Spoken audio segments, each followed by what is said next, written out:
সম্মানিত সুধী, আজকের বিষয় হচ্ছে খুশকিনাশক ওষুধ হিসাবে আপনারা কি ব্যবহার করবেন।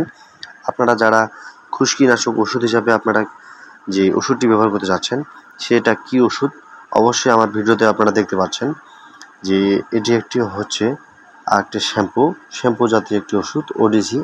এটার মাধ্যমে দূর করতে পারবেন।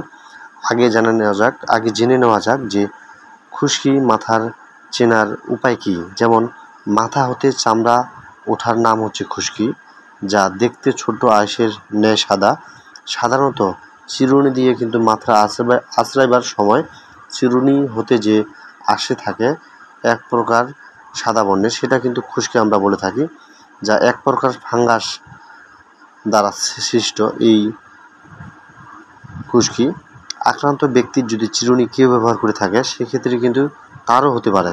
তবে আক্রান্ত ব্যক্তির দীর্ঘদিন যদি এই রোগ এই চুল দেখা গেছে দীর্ঘদিন তার যদি খুশকি হয়ে থাকে বা মাথায় এই রোগ ভুগতে থাকে, ধীরে ধীরে কিন্তু মাথা ন্যাড়া আকার ধারণ করতে পারে। তবে এটার সঠিক চিকিৎসা যদি আপনারা নিয়ে থাকেন তাহলে 100% আপনার যতই বড় খুশকি হোক না কেন, সেটা এই ওডিসি শ্যাম্পু হোক বা সেটার অন্য কিছু হোক, সেটা সঠিক ট্রিটমেন্ট নিলে আপনারা নিজে নিজে ঘরেই সমাধান করতে পারবেন। তাই তো আপনাদের যে মূল উদ্দেশ্যটা হচ্ছে খুশকিনাশক, যেন আপনারা খুশকিনাশক ঘরে বসে সমস্যার সমাধান করতে পারেন। 1 নাম্বার হচ্ছে এটা হচ্ছে ফলপ্রদ কোনো চিকিৎসা নাই, তবে এটা আপনাকে নিজে নিজে চিকিৎসা নিতে হবে। যেমন 2 নাম্বার হচ্ছে সিলিয়াম সালফেট লোশন।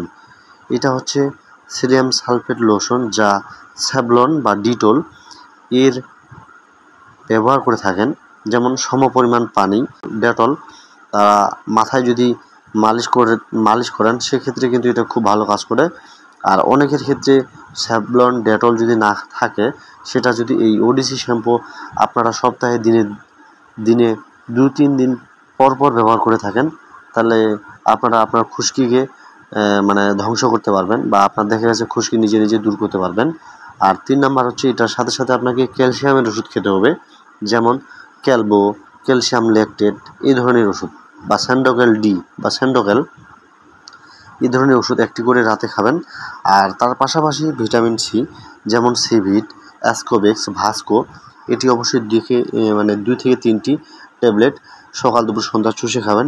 তাহলে এই 3-4টা নিয়ম যদি আপনারা ফলো করে থাকেন তাহলে 100% আপনার যত বড়ই মাথার খুশকি হোক না কেন সেটা কিন্তু আপনারা নিজে নিজেই সমাধান করতে পারবেন। আশা করি আপনাদেরকে আমি ভিডিওর মাধ্যমে বোঝাতে পেরেছি। ধন্যবাদ সকলকে। ভিডিওটি ভালো লাগলে অবশ্যই লাইক শেয়ার করে দিবেন। আর পরবর্তী ভিডিওটি পেতে চাইলে অবশ্যই কমেন্ট করে দিবেন। আপনার কমেন্টের মাধ্যমে আমরা সেই ভিডিওটি তৈরি করে থাকব। ধন্যবাদ সকলকে।